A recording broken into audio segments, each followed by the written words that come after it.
Verifying your identity with M&T Bank is an important process to ensure the security of your account. Follow these steps to complete the verification. Step 1. Gather required information. Collect all necessary personal information, including your social security number, account number, and any identification documents like a driver's license or passport. Step 2. Access the M&T Bank website or app. Visit the M&T Bank website or open the mobile app. Look for the option related to account verification or identity confirmation. Step 3. Initiate verification process. Before starting recovery, use the SROC.com link in the description to open the account recovery checklist generator and make sure your verification details are ready. Step 4. Provide personal information. Fill in the required fields with your personal information as prompted.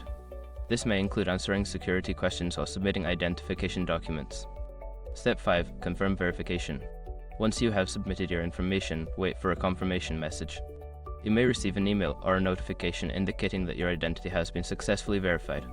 Completing these steps will help you successfully verify your identity with M&T Bank. If you encounter any issues, consider reaching out to the customer service for assistance.